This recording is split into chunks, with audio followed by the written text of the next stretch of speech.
So hello everyone, आज इस video में हम लोग डिस्कस करने जा रहे हैं म्यूचुअल फंड्स में अगर आप इन्वेस्ट कर रहे हैं तो कौन सी चीज़ों का ध्यान रखें। ये इसका पार्ट 2 है। पार्ट 1 में हम लोगों ने काफ़ी चीज़ें कवर्ड की हैं, आप उसको देख सकते हैं, डिस्क्रिप्शन में लिंक दिया हुआ है। तो चलिए शुरू करते हैं। सबसे पहले है हम लोग का एक्सपेंस रेशियो। जो एक्सपेंस रेशियो है वो बहुत इंपॉर्टेंट हो जाता है देखना, क्योंकि ये हम लोग को बताता है कि जो फंड हाउस है वो क्या अपनी मैनेजमेंट के लिए कितना पैसा यूज़ करेगा और कितना परसेंट यूज़ करेगा। अब गाइस, एक्सपेंस रेशियो का मैं आपको एक एग्जांपल दूं तो मैंने एक म्यूचुअल फंड का यहाँ पे expense ratio, exit load and taxes खोले हुए हैं। उसमें आप लोग देख सकते हैं एक्सपेंस रेशियो दिया हुआ है 0.68%। अब ये 0.86% ये हम लोग जो इन्वेस्ट करेंगे ये उसमें से चार्ज करेंगे। सो गाइस, ये जो एक्सपेंस रेशियो है इसमें हम लोग का बहुत चीज़ें कवर होती हैं। जैसे मान लीजिए जो भी पूरा का पूरा फंड हाउस है वो ऑपरेट कर रहा है, वो उसके चार्जेस ले रहा है, उसके मेंटेनेंस के चार्जेस ले रहा है, तो इनको एक्सपेंस रेशियोज कहते हैं।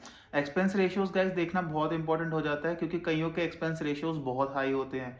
जैसे मान लीजिए 1-2% तक भी जाते हैं। देन जो हम लोग के पास नेक्स्ट चीज है वो है एंट्री एंड एग्जिट लोड। अब गाइस क्या होता है, एंट्री एंड एग्जिट लोड कईयों में अलग अलग होते हैं। अब जैसे मान लीजिए एग्जिट लोड्स कैसे होते हैं कईयों में, कि मान लीजिए अगर आप 1 साल से पहले निकाल रहे हैं तो आपको 1% का उसके ऊपर एग्जिट लोड लगेगा। मतलब एक तरीके से वो लोग कुछ फीस है जो वो काटते हैं, वो आपकी इन्वेस्टमेंट की 1% हो सकती है। अब ये देखना बहुत ज़रूरी है, क्योंकि कईयों की ये भी बहुत ज़्यादा होती है। देन अगर हम लोग बात कर लें टैक्सेशन भी हम लोग को देखना बहुत ज़रूरी हो जाता है कि उस म्यूचुअल फंड में टैक्सेशन कैसी लगेंगी। अब जैसे मान लीजिए जो मैंने यहाँ पे खोला हुआ है, इसमें जो टैक्सेशन लग रही है, जो उसके रिटर्न्स होंगे उसके ऊपर 20% लगेगा अगर आप 365 दिन से पहले अगर इसको रिडीम करते हो। अगर आप इसको 365 दिन के बाद रिडीम करोगे, मीन 1 ईयर के बाद करोगे रिडीम, तो इसके ऊपर जो 12.5% का टैक्स है वो लगेगा। देन उसके बाद गाइस एक और हम लोग के पास चीज है कि वो प्लान कौन से टाइप का है, कि आप कौन से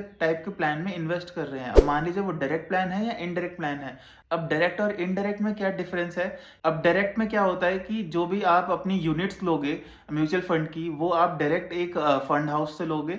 एंड जो इनडायरेक्ट है, इनडायरेक्ट में आप किसी ब्रोकर के थ्रू लोगे या कोई कमिश्नर बीच में होगा, जिसकी वजह से ये हो सकता है कि जो आपके प्रॉफिट्स के मार्जिन हैं वो कम हो जाए या आपको अलग से कुछ चार्जेस पे करने पड़े।